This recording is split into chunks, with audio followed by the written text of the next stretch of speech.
الغفرة الروح للخطار مفروشة، وصيل قلوبنا مودغش مخشوشة، حامض يقول العنب عهب يقول مانوشة، يل تنشده النمنيله النجوم الثريا، الغربية النسبة وصباعها الشرقية، يل تنشده النمنيله النجوم الثريا، غربية النسبة وصباعها الشرقية، أهل للمضايف والدواوين، أهل غيرة وكرامة يا العراقيين، أهل المضايف والدواوين، أهل غيرة وكرامة يا العراقيين، أهل نسباع والتسباع والعايل يقطعونه، أهل نسباع والتسباع والعايل يقطعونه، ومن تثبت عرضتنا رجف يصير بيها القاع، رجف يصير بيها القاع،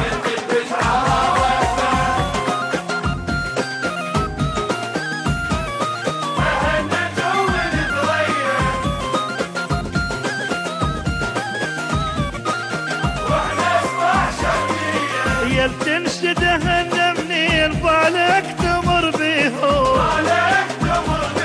القاع الصيح يا ستار. السلام عليكم أحبتي المشاهدين، وأهلا ومرحبا بكم، وأنتم معنا اليوم في هذه الحلقة الجديدة من برنامج أصل وفصل.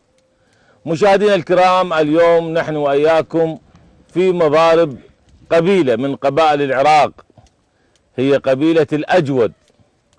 الأجود في محافظة المثنى، واليوم معنا الشيخ عبد الإله ذياب شبيب، شيخ عام قبيلة الأجود ابن وثائل. حياك الله. قال حيا الله. حياك الله ابو عامر. اهلا وسهلا استاذنا ابو علاء. الله يعزك. قناة الديار والكادر، كادر قناة الديار، يا مرحبا، شرفتونا باسمي وباسم قبيلة الأجود، صراحة اتشرف بكم. انت الشرف. الله يعزك. انت الشرف. الحقيقة قبيلة الأجود من القبائل. احنا هسه نريد نسألك عن قبيلة الأجود. نعم. ان شاء الله. الله يسلمك. قبيلة الأجود نعم. هي قبيلة عربية. نعم. موجودة طبعا. نعم. وجودها في العراق وباقي الوطن العربي. اليوم نريد تعرف المشاهد الكريم. نعم. عن قبيلة الأجود، يعني منين نزحت، يعني كما هي القبائل العربية من اليمن استوطنت العراق، اليوم وين تواجدهم؟ وضح للمشاهد الكريم. الله يسلمك. الله يعزك. الحقيقة قبيلة الأجود من القبائل العربية الأصيلة التي نعم. نزحت من شبه الجزيرة العربية إلى العراق. نعم. عام 1525 ميلادي و932 هجري. نعم. الحقيقة قبيلة الأجود ما كانت بهذا الاسم، إنما كانت دولة تسمى دولة جبرية. دولة جبرية. نعم. وكان السلطان. وين كانت هاي الدولة؟ أنا أجيك أستاذنا العزيز. نعم. كان الأمير زامل بن حسين بن ناصر بن جبر مؤسس الدولة هاي الجبرية ب 821 هجري و 1418 ميلادي.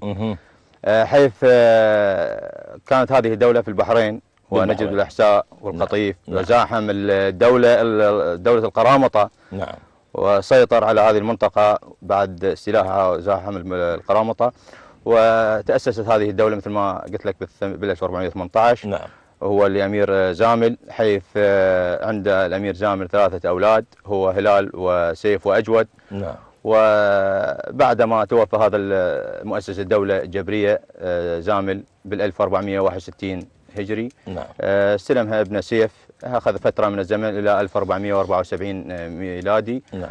استلم الأمارة والسلطنة أجود، حيث نجي إلى موضوع أجود. نعم. نعم. حتى نكون مختصرين عن الدولة الجبرية، نجي إلى الأمير أجود. نعم. أجود اللي نعته الوزير البهماني، وزير الدولة البهمانية الهندي. نعم. فدز له رسالة قال له: أجود أنت ملك ملوك العرب وسلطان دولة البحرين ونجد والإحساء، فخلاه بين أمير وسلطان. عافية. فأجود الحقيقة هو أن ولد بال 1418 وإلى مواقف، ومن ضمن المواقف صراحة حجج، يعني المواقف الدينية اللي من حجج ل50,000 حاج على ماله الخاص. نعم. وكان له مواقف كثيره، بعض الحروب اللي مع القرامطه والدول قلنا اجود باي تاريخ كان؟ انولد قلت لك بال 1418 ميلادي و821 هجري. نعم.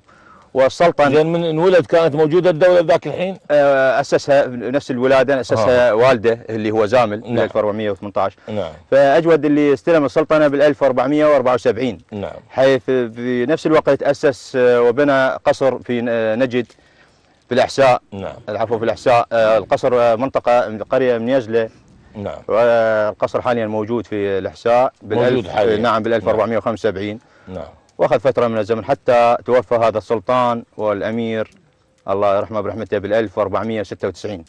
واولى مكانه سيف اللي ابنه حتى توفى وفاة اعتياديه. نعم وفاة اعتياديه. نعم. اجله. وله مواقف كثيره الحقيقه، بس انا اريد اجي اختصرها. اي احنا نريد حتى مختصره حتى ما اخذ من وقت تهم اخوتي ومشايخنا اللي جايين من المحافظات لهم حق بهذا. الله يعزك الله يخليك. نعم. فبعد ما توفى ابنه زامل 1505 استلم السلطنه محمد الى مقرن بن زامل بن اجود، حيث هذا الامير له مواقف. وصلنا لمقرن. نعم. مقرن بعد يعني مقرن اجود. نعم. مقرن ابن زامل بن اجود يصير جده اجود. نعم. حيث حدثت معركه مع الامير مقرن بال 1520. نعم. وزاحم وحيث زاحم البرتغاليين الهرمزيين عن نعم. البحرين. نعم. وكانت هذه طبعا الحقيقه السلطنه تعم البحرين وعمان وقطر ونجد والاحساء. كانت سلطنته هناك. نعم. وشرق الجزيره العربيه وجزيره اوال اللي هي تلال ترابيه، حيث حتى تكون صوره واضحه للمشاهد. شو اسمها؟ جزيره اوال. اوال في نعم. في السعوديه حاليا اللي تسمى السعوديه. نعم.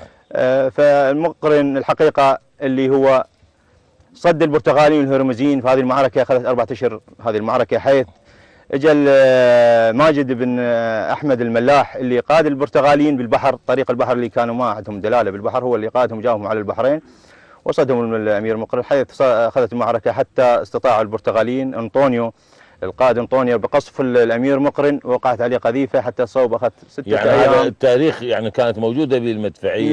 نعم. المدفعيه عند البرتغاليين الاوروبيين هاي موجوده. نعم. حقيقه انما كان السلاح العرب ضعيف بهذا الجسم. نعم. وقعت عليه قذيفه، وكان القائد الجيش ابن بنته، لان عنده بنات اثنين الصبحاء والوضوح، ما عنده اولاد. قائد جيشه. نعم. ابن بنته ابن الصبوح اللي ماخذها شيخ بني خالد. نسوانه شو اسمهن؟ بناته صبحاء والوضوح. نعم. ما عنده ولد. نعم.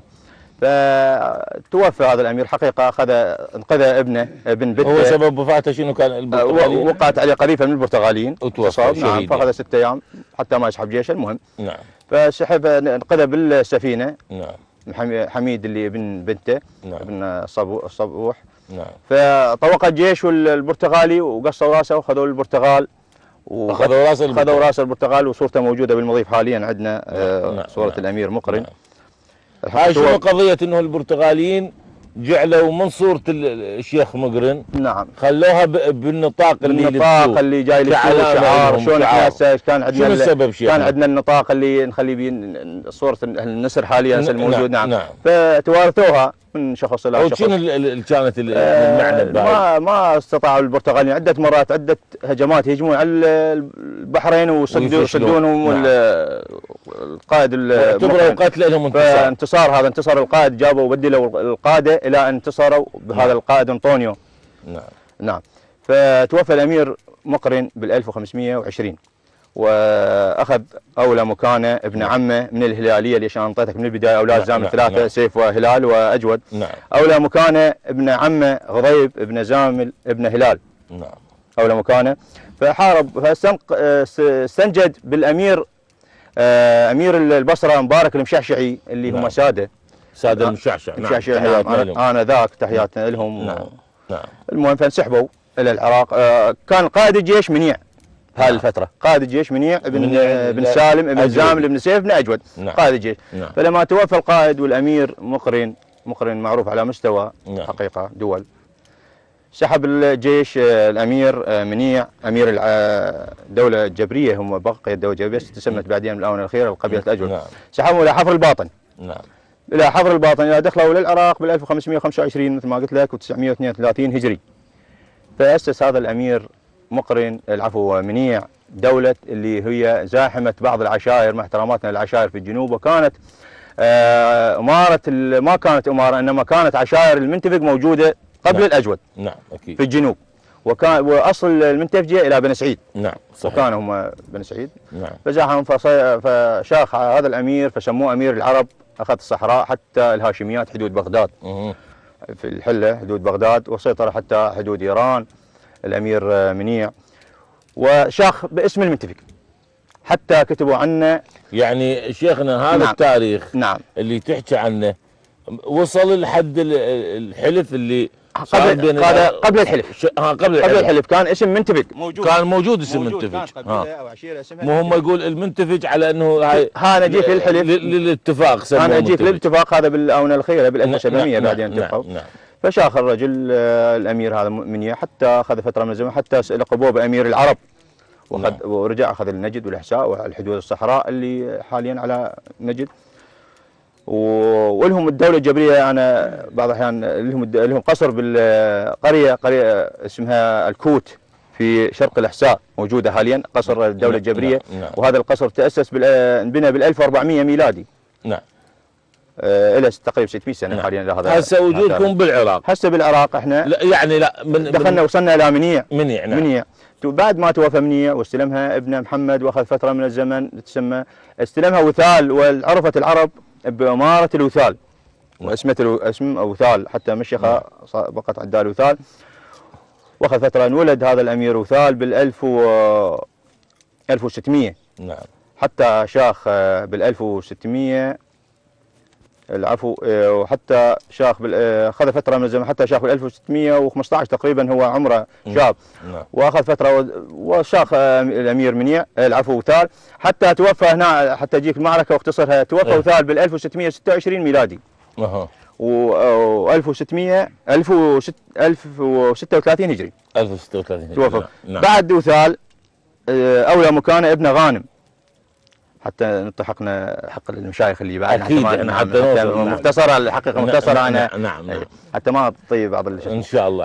استلمها غانم اولى مكان ابنه بال 1626 ميلادي، حتى اخذ بعد 10 سنين هنا نجيك حتى تلقبوا بالاجود بنخوه يتيميه. بعد 10 سنين كان اكو خلاف وبينهم بين عموميتهم بني مالك، حتى انقتل شخص من اولاد السعدون اللي هم 3 اولاد عبد الله وشبيب ومحمد، انقتل عبد الله من السعدون.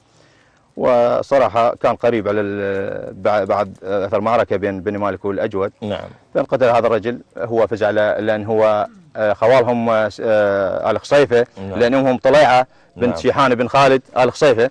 ويتخولون وياهم. نعم. لأن السعدون أول ما نزلوا على الخصيفة. نعم. نعم. فصارت المعركة حتى انقتل هذا الشخص أو أحد أولاد السعدون.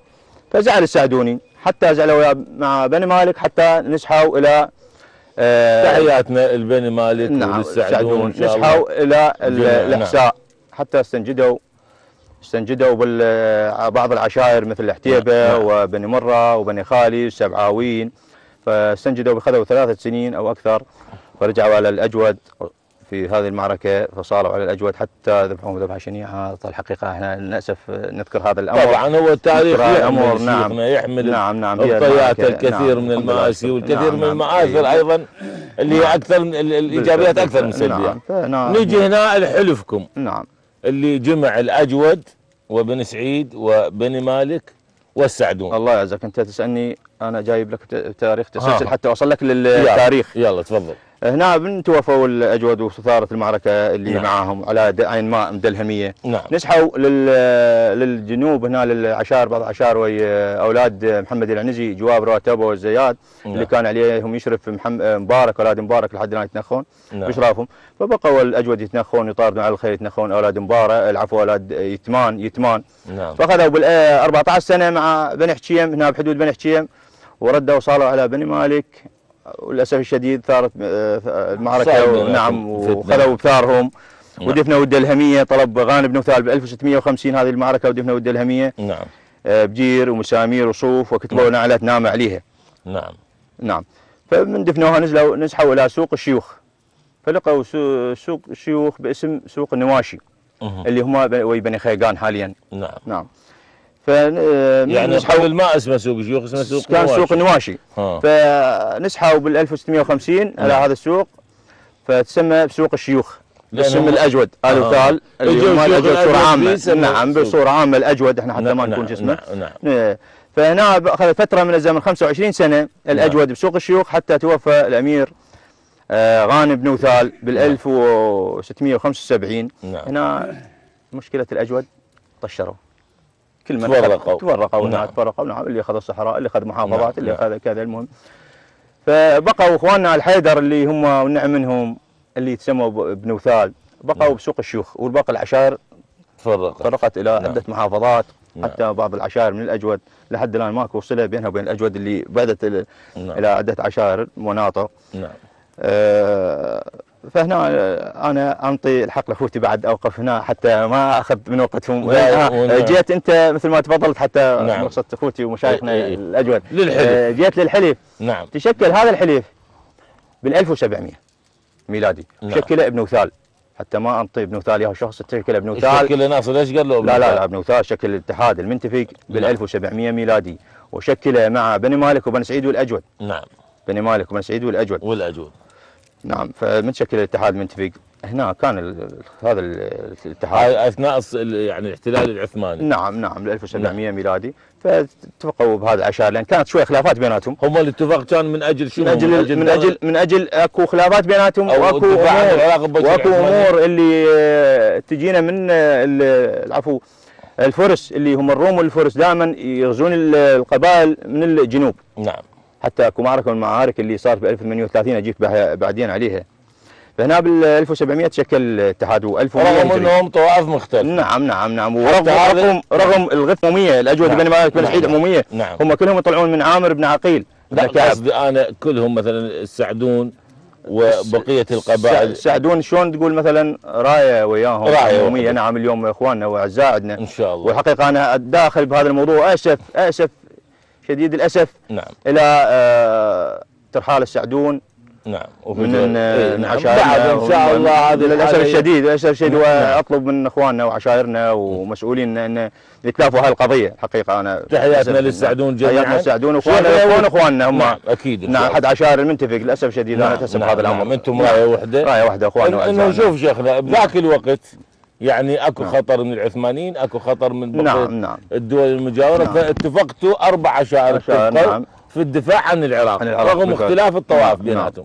اليوم احنا ايضا نريد العراق يكون عشائره كلها متفقه في سبيل درء الفتنه والدفاع عن العراق في وجه من يريد ان يزرع الفتنه ان شاء الله بعيده عن العراق.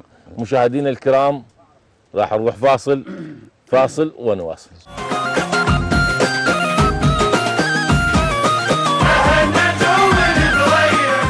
العمير يودع هوس والحكي بعنوان لبن عزها وفخرها ودق لها اعلان، يا المرض اخوته وستر للعربان، يا المرض اخوته انت المستارد عليه وهاي الدنيا شهود عليك، انت المستارد عليه هاي الدنيا شهود عليك، انت المستارد عليه هاي الدنيا شهود عليك، انت المستارد عليه هاي الدنيا شهود عليك، انت المستارد عليه هاي الدنيا شهود عليك، انت المستارد عليه. حي الله القصد نوصل هاي الدار ويحيي الضيف كلها اليوم ابو عمار، ويحيي الضيف كلها اليوم ابو عمار، وشوف الطيب ويا الزين ظل لا تذكار.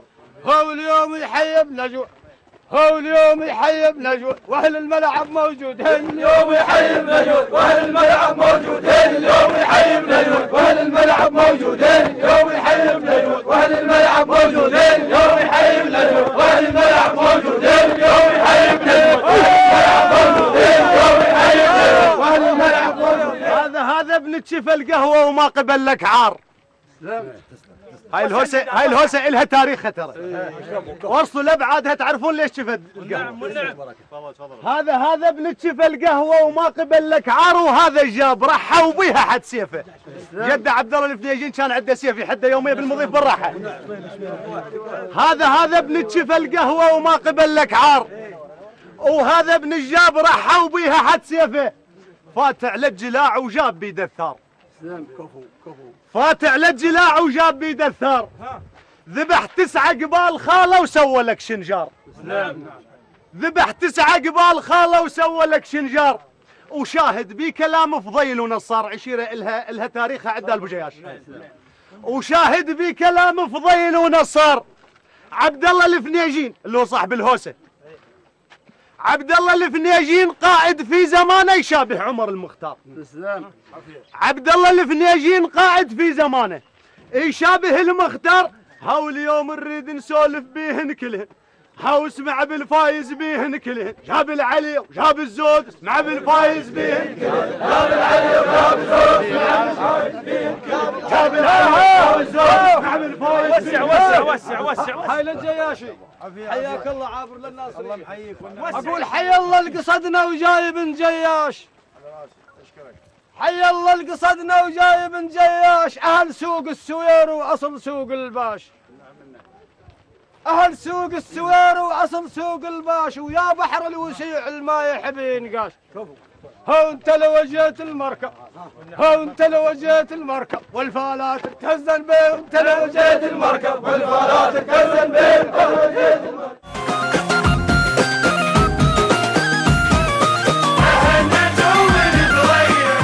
حياكم الله مشاهدينا الكرام مرة أخرى، وهذه عودة إلى هذا المضيف مضيف الأجود، وانتقاله إلى أيضا حضروا مشاهدينا الكرام من باقي العشائر من عشيرة عبادة من البصرة. حضر الشيخ عبد الحسين صدام أبو ذروة العبادي. أشكر الشيخ. حياك الله أبو ذروة. الله يحييك. الله أنا يسلمك. حقيقة أتقدم بشكر جزيل للشيخ أبو عامر وشيوخ وأبناء قبيلة الأجود، وأتمنى لهم وحدة الكلمة ووحدة الصف إن شاء الله. إن شاء الله، كما أتمنى للقبائل العراقية الأخرى. أنت اليوم جيت من البصرة. نعم. وحضرت شيخنا إلى منطقة المثنى أو محافظة المثنى سماوة. نعم.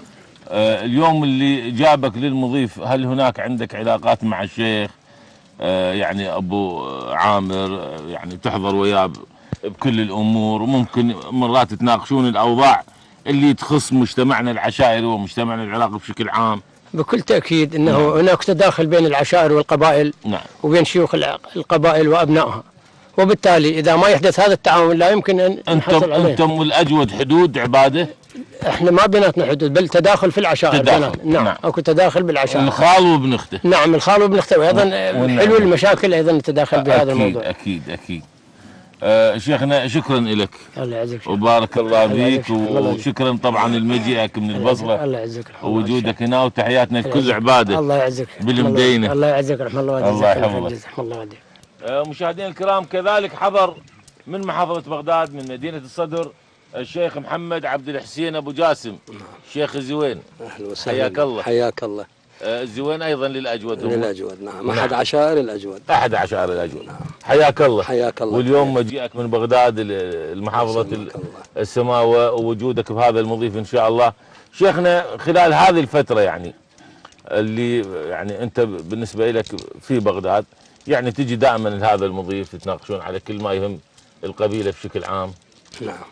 وايضا قلت قبل الفاصل قلت احنا جايين ان شاء الله نلم الشمل الاجود. بسم الله الرحمن الرحيم، والصلاة على محمد وآل محمد.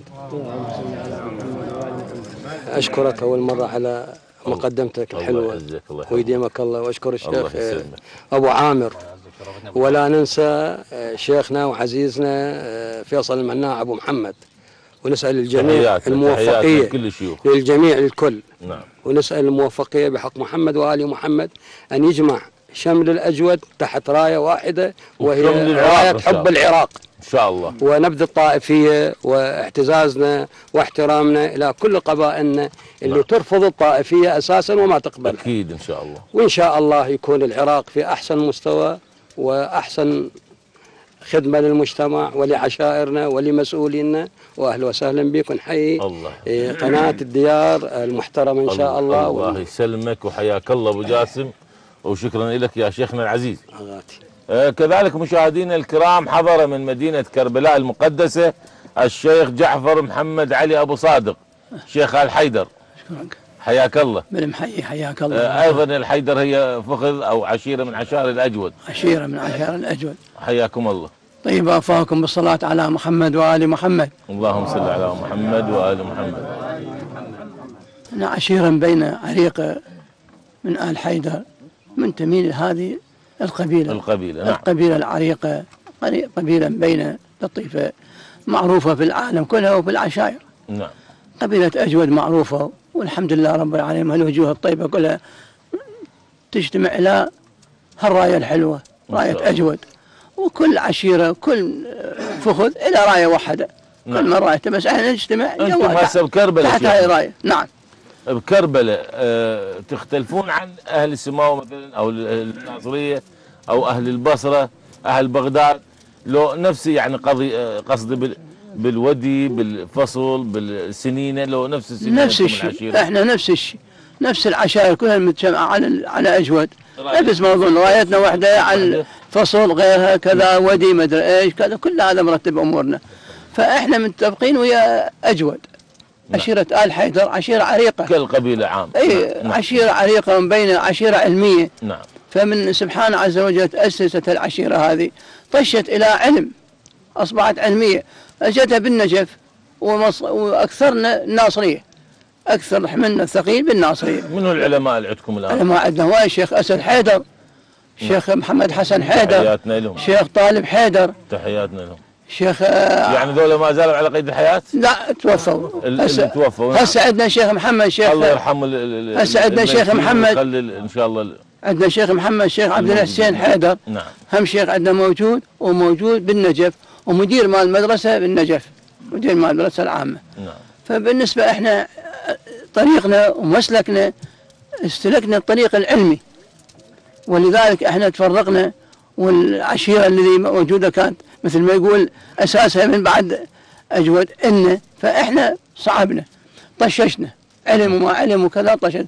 فإحنا هسه الحمد لله رب العالمين الذي عرفنا بالإنسان الطيب أبو عامر عبد الله، وإحنا مستعدين أن نكون راية واحدة وإيد واحدة ومتمسكين كل إحنا والعشائر الطيبة الوجوه الحلوة، فإحنا نتمسك كل إحنا براي واحد إن شاء الله. وتحت حكم العراق، وننبذ الطائفية والإنسان المؤمن إن شاء الله. فإحنا كلها في سبيل الله.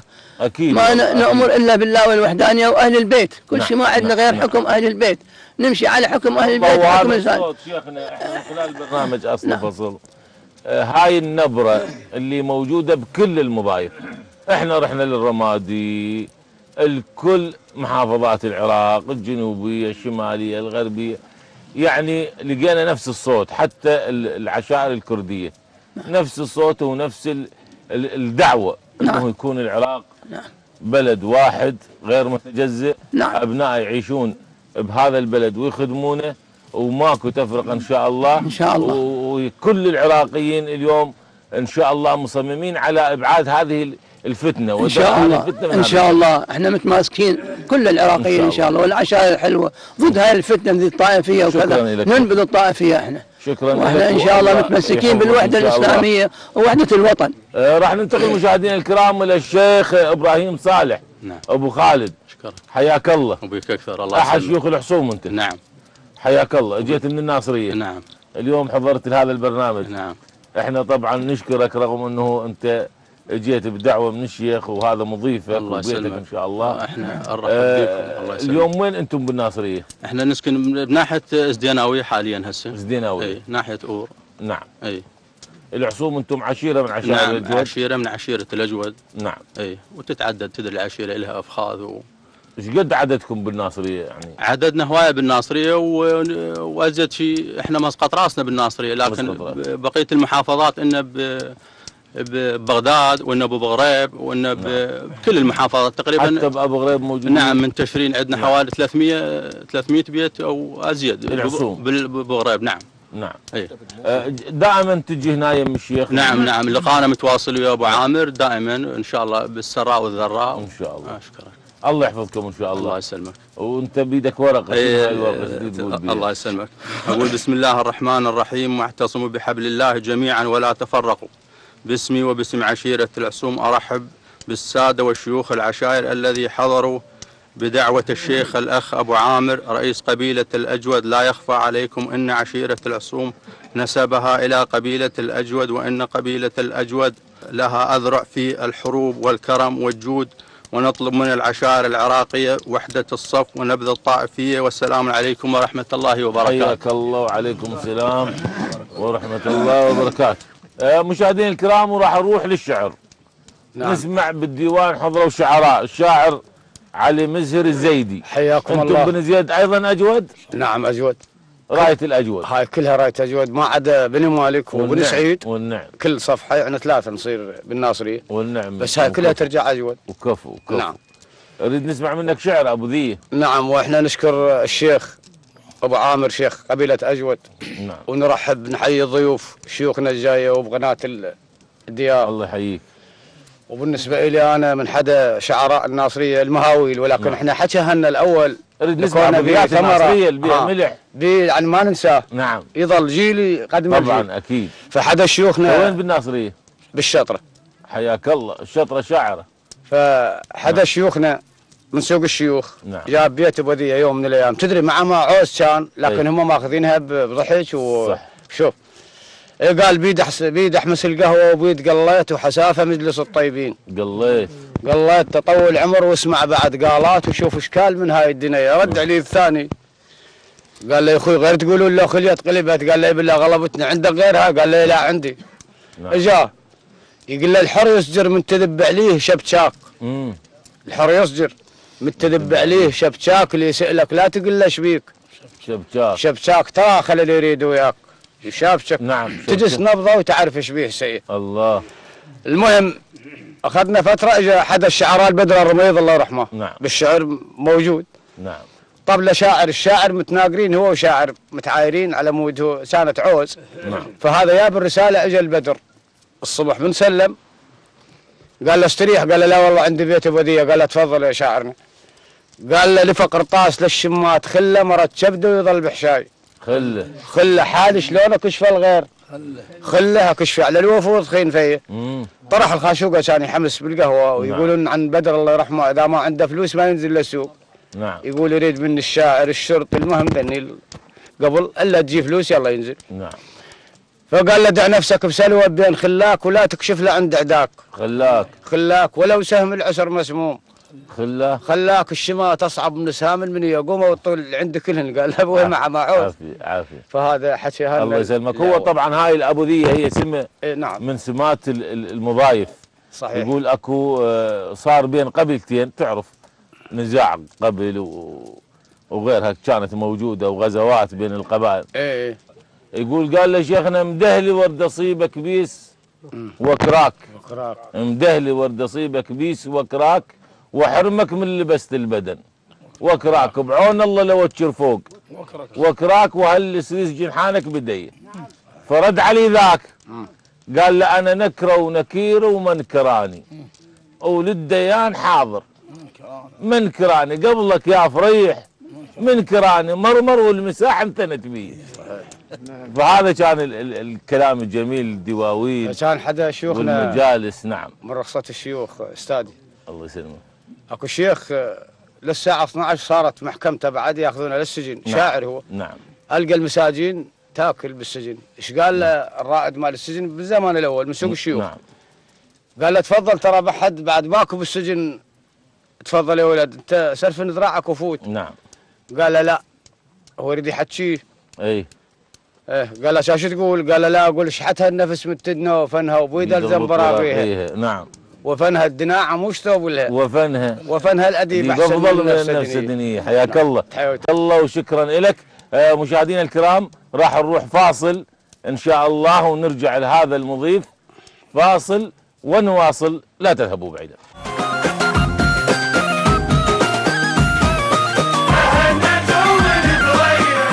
الزمن يلتف الف دوره ودوره وكل من عرف تكليفه. الزمن يلتف الف دوره ودوره وكل من عرف تكليفه، ودور الزلم الزين عرفنه ودوره وعرف الزين من يقبل عليه. انت ويا الفشك كرخان عامر انت ويا الفشك كرخان بيك اتحزم بضيجه، انت ويا الفشك كرخان بيك اتحزم بضيجه، وانت ترهب الميدان وانت تدرع بزيجه. انت ترهب الميدان وانت تدرع بزيجه، مر انت بلهات الذيب نار اشتعلت بريجه. هو اليوم الدم يتحرك، هو اليوم الدم يتحرك، والاصحاب الغيره اليوم الدم يتحرك، اصحاب الغيره اليوم الدم يتحرك، اصحاب الغيره اليوم الدم يتحرك، اصحاب الغيره اليوم الدم يتحرك، اصحاب الغيره اليوم الدم يتحرك، اصحاب الغيره اليوم الدم يتحرك، اصحاب الغيره اليوم الدم يتحرك. مو كل شف يدق على الباب، مو كل شف يدق على الباب، ولكن 5 أصابع تثقل بميزان، هواية جفوف من لعاب. مو كل شف يدق على الباب، ولكن 5 أصابع تثقل بميزان، هواية جفوف من لعاب.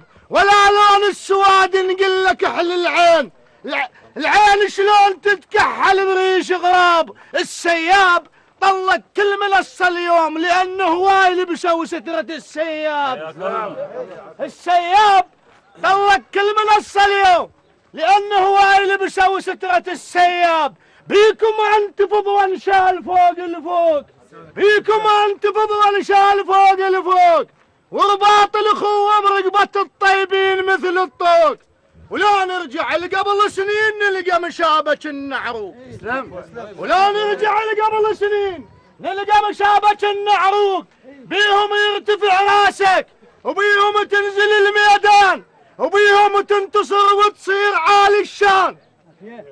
بيهم يرتفع راسك وبيهم تنزل الميدان، وبيهم تنتصر وتصير عالي الشان. ولو ضكك زمانك يوم هم الاسم والعنوان، وهم يشيلون الحمل شوي ضعضه، هم يشيلون الحمل شوي ضعضه، هم يشيلون الحمل شوي ضعضه، هم يشيلون الحمل شوي ضعضه، هم يشيلون الحمل شوي ضعضه، هم يشيلون الحمل شوي ضعضه، هم يشيلون الحمل شوي ضعضه، هم يشيلون الحمل شوي ضعضه. وعامر فرض واجب اجيك واوصل الك هاي الدار، وانقل لك سلام وياي من الشطره واهل ذي قار. فرض واجب اجيك واوصل الك هاي الدار، وانقل لك سلام من العبوده واهل ذي قار. يا ابن السولفه وطيبه، يا ابن الماحشه الغيبه، يا ابن الحلو ترتيبه، الك تاريخ صدق ما عليها انكار. وارجع واقول كثير اهلا وسهلا بقناه الديار. حياك الله. ها مربع، ها انتم يضقاض الملعب، ها الربع اجود، ها انتم يضقاض الملعب، ها انتم يضقاض الملعب. قول صايح لا تشفون انتم يضقاض الملعب، قول صايح لا تشفون انتم يضقاض الملعب، قول صايح لا تشفون انتم يضقاض الملعب، قول صايح لا تشفون انتم يضقاض الملعب، قول صايح لا تشفون. لابن صباخة عنيته واجب نهني، لابن صباخة عنيته واجب نهني، وصفات الطيب والمعروف كلهن بيه. هذا بالكلايف أبد ما ننسيه. هو اليوم نهن بنجوى، هو اليوم نهن بنجوى، وانت من اهل الطيب اليوم نهن بنجوى، وانت من اهل الطيب اليوم نهن بنجوى، وانت من اهل الطيب اليوم نهن بنجوى، وانت من اهل الطيب اليوم نهن بنجوى، وانت من اهل الطيب اليوم نهن بنجوى.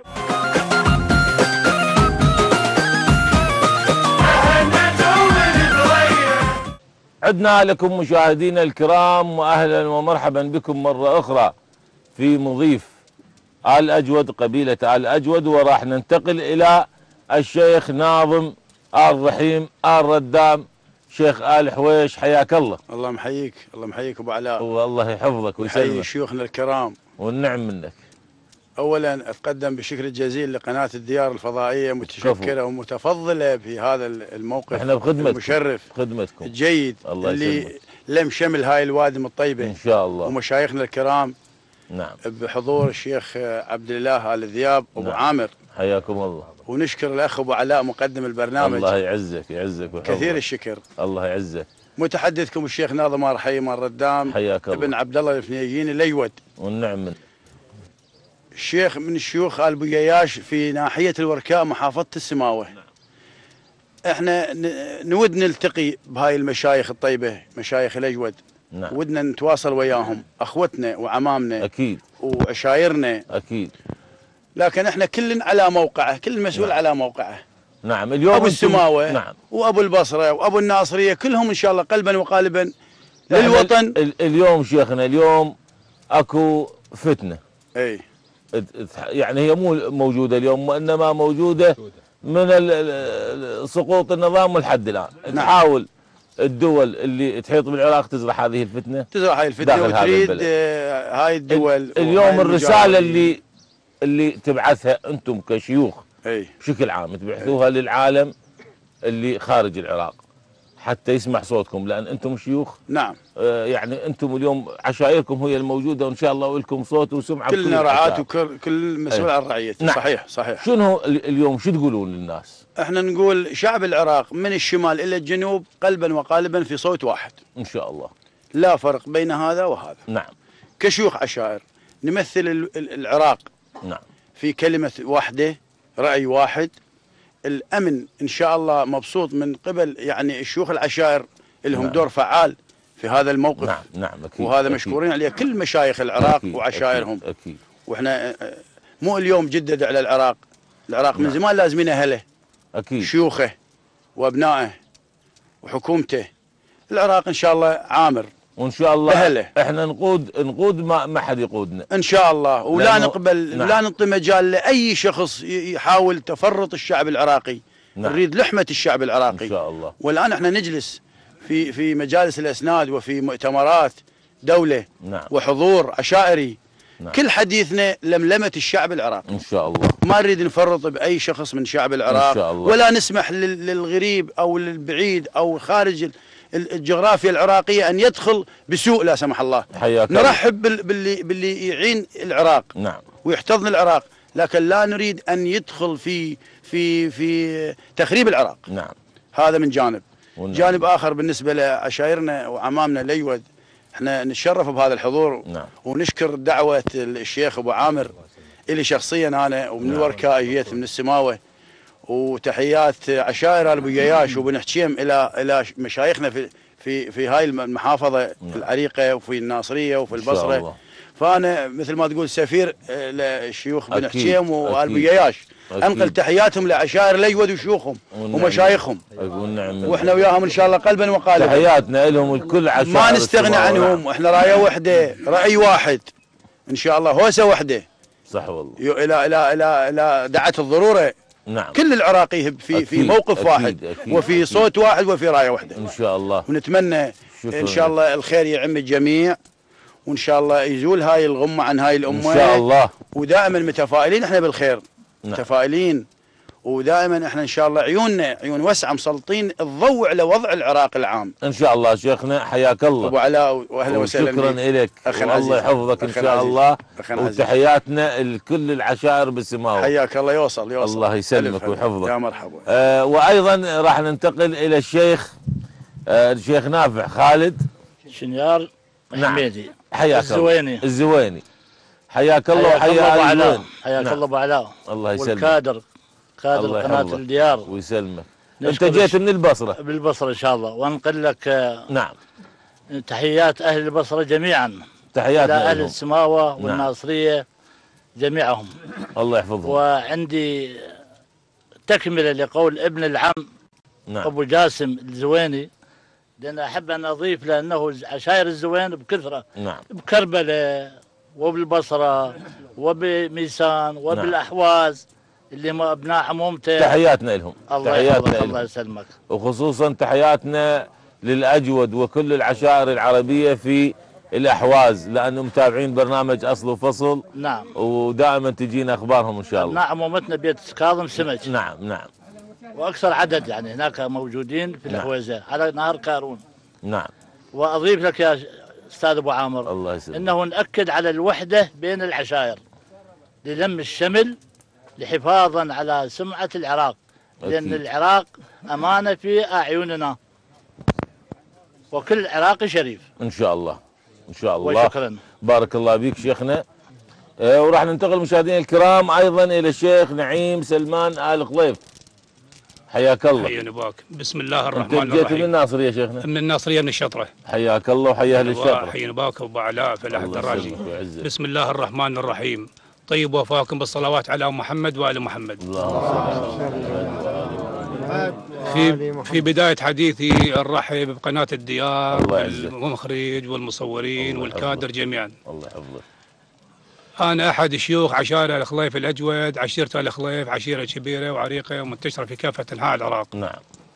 عشيرة بالبصرة بديالة بالرمادي بالسماوة. عشيرة بالرمادي بديالة موجودين إن شاء الله. موجودين بديالة. عندك تواصل وياهم؟ أكو عندنا تواصل وياهم بديالة. نعم. تواصل. والشيخ العام شيخ العشيرة هو حامد القاسم أبو راوي. تحياتنا موجود إله. بالبصرة. تحياتنا له. واحنا نشكر الشيخ ابو عامر شيخ قبيله الاجود. نعم. على هذا الجمع الكريم ولقائنا باخواننا عشائر الاجود جميعا. والنعم منك. وبالنعم بك ابو علاء. شكرا لك. الله يسلمك. شكرا لمجيئك ووصولك. الله يسلمك ابو علاء. وحضورك هذه الحلقه. نشكرك. شكرا لك شيخنا. شكرا الله يسلمك. مشاهدينا الكرام ايضا حضر في هذا المضيف الدكتور رائد البندر شيخ عشيره آل خلف. حياك الله دكتور.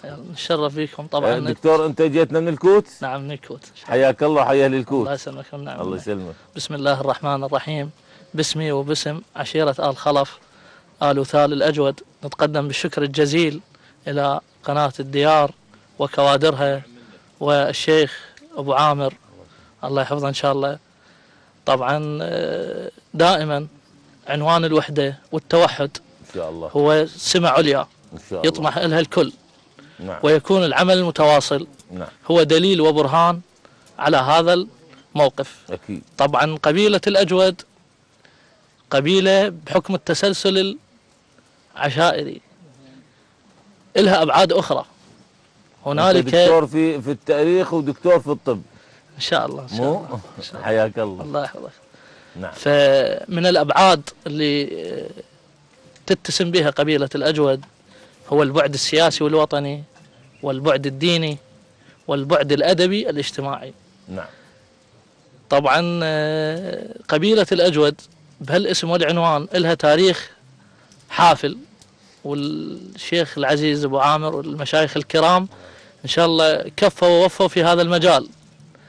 أما على المحور السياسي فكانت لقبيلة الأجود أعلام في الجانب السياسي وفي المقاومة، في مقاومة الإنجليز.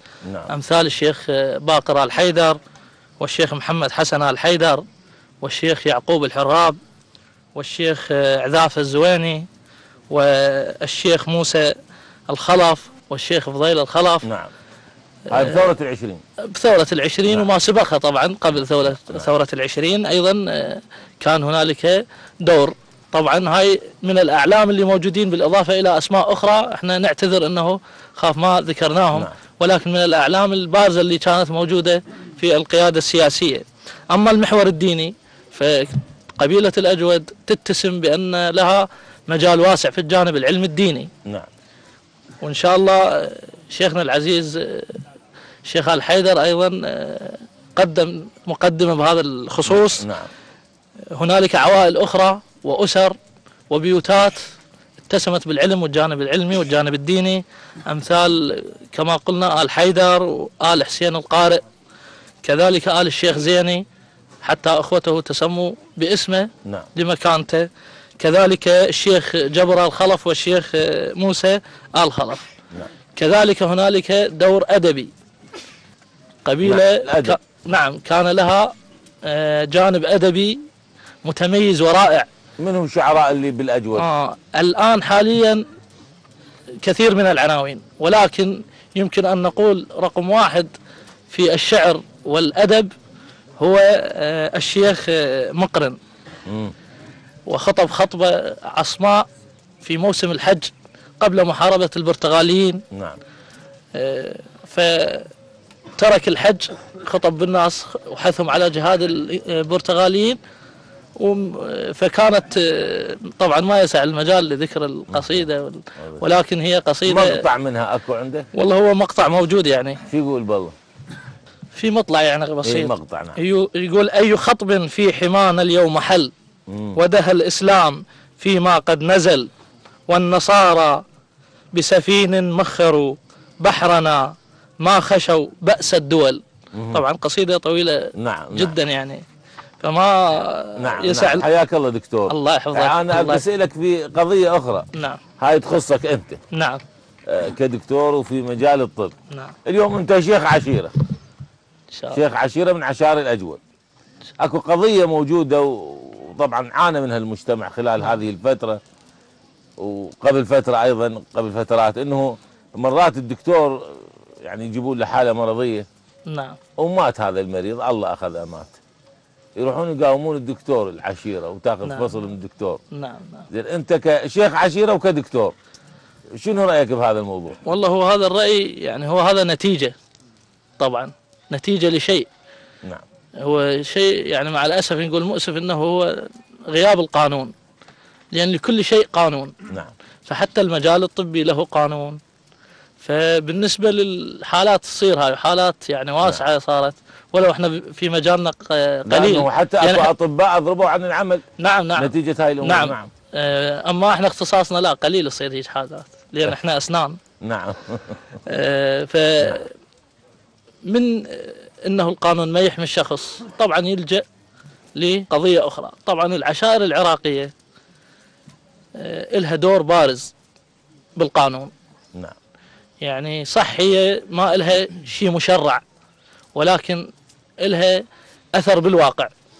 مثل ما قلنا بالسابق، قلنا مرات الكلام فاللي يحمي واللي يسند حتى القانون الوضعي اللي احنا ماشيين به هو دور العشائر. اكيد. لان لها الدور البارز في المحافظة على ابنائها وحث ابنائها. فكذلك يعني مو بس المحور الطبي، انما المحاور الاخرى ايضا يندرج بها هذا العنوان يعني. أكيد. الله يحفظك. شكرا لك دكتور. شرف بكم ان شاء الله. الله يحفظك. وشيخ والله يحفظك ان شاء الله. الله يحفظك. وقدرت يعني انه ترهم بين الدكتور والشيخ. احنا خدام لاخوتنا ان شاء الله. حياك الله. حياك الله. شكرا لك شيخ. ما زلنا ان شاء الله في هذا المضيف، وراح نرجع الشيخنا ابو عامر. حياك الله مرة اخرى، والله يحفظك ويحفظ هذا المضيف ويحفظ اهله ويحفظ الاجود ان شاء الله. الله يسلمك. شيخنا اليوم الأجود، اليوم تعرفنا على عشائر الموجودة من عندهم هنا إن شاء الله شيوخهم الحاضرين. وين موجودين بالعراق الأجود؟ بالنسبة لقبيلة الأجود امتداد واسع على نطاق واسع بالنسبة للمحافظات. نعم. محافظات العراق. والحقيقة بالنسبة لقبيلة الأجود مقرها بالناصرية. نعم. وسابقا هاي حالي كانت يعني هاي منطقة إداريا على الناصرية. بالآونة الأخيرة. نعم. نعم. بالدراج، مناطق الدراج وهي حدودية مع. ليش سموها الدراجي؟ يعني لها تسميات خاصة. اكو ناس يقولون منها اجى الدراج، اشخاص من الدراج ونزلوا بها. نعم. ناس اهل سفينه، ومنهم نعم. قال الدراج هذا اللي. نعم. وبالحقيقه اشخاص يعني اجوا. نعم. اهل سفينه ونزلوا بها فتره من الزمن. نعم. وشالوا. نعم. سمت باسمهم النال بدراج. نعم. نعم. بالنسبه لمنطقتنا تابع الناصري حقيقه، وتسمت قبيله الناصريه بقبيله الاجود، لان عشائر الاجود كلها بمحافظه الناصريه. كلها بالناصريه. صلب ورايه. نعم. بالفترة، ولكن حاليا امتداد على محافظات. نعم. بعد محافظات. بالنسبة عشائرنا اللي بصرة الدغيم. الشيخ موجود، الشيخ لطيف ابو لطيف هاشم السهر المرج. حاليا موجود. تحياتنا له. الشيخ الدخين ابو ستار حاليا موجود. حياه الله. والنعم منه. الشيخ الزوين ابو خالد. نعم. اللي العلي. الشيخ الشطيب ابو حسين. نعم. الشيخ علي الطاهر. الحبران الشيوخ اثنين ابو محمد عبد الرضا وشيخ جاسب اللي الحبران. نعم. بالنسبه ابو الخصيب. شيخ الشيحه الله يرحم الشيخ عبد الله توفى اول البارحه وتاخروا ما اجونا. الله يرحمه. ابو لا الله يرحمه برحمته اساس يجون. نعم. الشيخ الحمد ابو رياض الله يعزك شيخ. نعم. محمد. نعم. بالنسبه للبصره الشيخ الشنيتر ابو غسان اللي الله يعزك بالمدينه. نعم. شيخ الجيش رجال شويه الله يعزك، واللي جيرانه شيخ ابو ذروه. نعم. شيخ. نعم. ابو رافد رجال مريض شويه. نعم. اي والله. بالنسبه للبصره وعندنا اكو بعض العشائر اللي عندكم الشيخ الودعان. شيخ. نعم. السماح اللي هناك العفو بالبصره. الودعان والسماح. الشيخ الخليف العموم. نعم. اخونا وعزيز عندنا اللي رجل كان اليوم عنده شغل وتعذر، يمكن نصور ابو راوي حامد القاسم شيخ الخليفه العموم بالاسم، والنعم منه اخونا وعزيز عندنا. نجي للناصريه، عده مشايخ عندنا الناصريه، الشيخ المانع بالناصريه، ابو يحيى، شيخ صالح، وين الشيخ صالح بعد عنه. نعم. الشيخ الحميدات احد مشايخ الخليف، ابو علي نعيم السلمان. نعم. الله يعزك. الحقيقه عده مشايخ، شيوخ الحصوم، ابو حسنين، خالد الغنى، الياسين المحروس، ولا شيخ الحصوم هذا ثايه والنعم منه. وشيخ السلطان مشايخ الحصوم، وشيخ الشمال ابو لطيف. الله يعزك، وشيوخنا الاعزاء والنعم منهم. بالنسبه للناصريه اذا ما ننسى احد، شيخ الخلف الدكتور بالكوت، شيخ الزوين اللي ببغداد، محمد حسن جهلول والنعم منه. الشيخ المانع والمناع اللي بالنصر، اللي اخواننا المناع. نعم. شيخ الزوين، الزوينات بكربلاء بالمستشفى حاليا، ابو صباح جميل علوان حجار. شيخ الحيدر بكربلاء على مستوى العراق. شيخ جعفر محمد. والنعم منه. الله يعزك، ابو صادق. وكفو منهم بعض المشايخ. شيخ المحيسن ابو عمار خير الله. شيخ الحمد الله، شيخ ابو فراس، شيخ شريف. منهم. الله يسلمك. شيخ الحويش وابو العفو، شيخ احد مشايخ الاجود بالوركاء. الله يسلمك. الله يعزك. انا اخاف اسف انسى بعض المشايخ. وكفو حتى الشيخ ابو اثير احد المشايخ الاجود. نعم. الله يعزك، الله يخليك. الشيخ البدير ابو سجاد رحيم الله مصدق والنعم، الله يرحم ابوه برحمته. نعم. الله يعزك. نعم. الشيخ الهذال غاب عنا اليوم، حج علاوي. تحياتنا له. اي والله الله يعزك. تحياتنا له وشكرنا لكل الموجودين. الله يعزك. الحاضرين من شيوخ العشائر. وانا الدفار كبيرهم ابو محمد عبد الحسين النعمه الموجود بالسماوه. الله يعزك. ابو ميثاق احد مشايخ الاجود اللي بوركاء. كفو. الله يسلمك. الله يعزك. اذا خاف انسى اعذروني. الله يعزك. الله يخليك. ابو لطيف. نعم. شكرنا لكل الحاضرين وتحياتنا للي تعذر عليهم الوصول، فشكرا لكم ولحضوركم يا شيوخنا الاعزاء. شيخنا بقت انه انتم هسه شنو نخوه الاجود بشكل عام؟ نخوه الاجود يتيم. شنو ليش هذا؟ تيتموا بالدلهميه. صارت هي المعركه قلت لك بال 1636 دلهميه عين ما، وصار اللي صار الحمد لله. ويتيم بقت النخوه يتيم. وسابقا كانت اولاد منصور، نخوه المنصور، اولاد منصور قبل ما يكون يتيم. نعم قبل يتيم، بعدين صارت النخوه عامه يتيم، كل اجود يتيم. هناك عده عشائر من الاجود تسمى رايه الاجود حتى ما ننساهم. نعم. مثل ابتداء من البدور. نعم. الغزي، الحسينات، الجوارين، شريفات. الجوارين ايضا اجود. نعم. الزهيريه، عباده لا ننساهم طبعا، حتى ابو الله يعزك، بني زيد، الزيرج، السعد، خفاجه، عبوده، بني رشاب، العايد، الذرعان، جشعم. بعد عده عشائر خاف انساها. يمكن الزهيريه ذكرتهم. تحياتنا واعزائنا العشائرنا. الله يعزك. العشائرنا واحنا طبعا اخواننا واعزاء يا شيخنا. نشكرك. تسمى رايه واحده، تسمى رايه الاجود. والنعم. الله يعزك. وكفو. الله يحفظك. شيخنا احنا وصلنا لنهايه الحلقه. الله يعزك. طبعا نشكر كل الحاضرين، كل الناس اللي اجوا من كل محافظات العراق، الحضور هذا ان شاء الله المضيف، وحضور هذه الحلقه من برنامج اصل وفصل، فحياهم الله وشكرا لهم باسم قناه الديار. وشكرا لك شيخنا على حسن الضيافه والاستقبال والترحيب. الله يعزك. شكرك استاذنا العزيز. والوقت خلص وياك بسرعه. الله يسلمك. قناه الديار والكادير وشرفتونا الحقيقه، يعني معاناه السفر اللي جيتونا من بغداد. الله يعزك. الله يخليك اخواننا واعزاء. الله يعزك. خدمتكم ان شاء الله. والنعم منكم والله، والنعم منكم. ودائما انت القناه صراحه حقيقه قناه مفضله ان شاء الله. عد العشائر اللي وخاصه. الله يعزك. دائما الله يعزك الخير. الله يسلمك. الله يحفظكم. الله يحفظك. الله يحفظكم. يعني صعبه جدا. شكرا لك شيخنا. الله يعزك. والنعم وكفو منكم.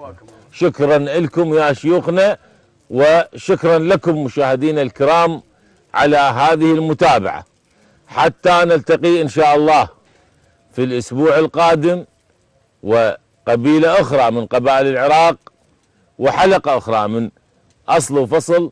هذه تحيات كادر هذا البرنامج. في التصوير ياسر ستار ومنتصر القصاب، في الإضاءة ياسر رعد، في الإنتاج عمر الجراح، وتحياتي أنا في الإعداد والتقديم فلاح الدراجي، وأجمل تحية من المخرج علي السعدي. حتى نلتقي، في أمان الله.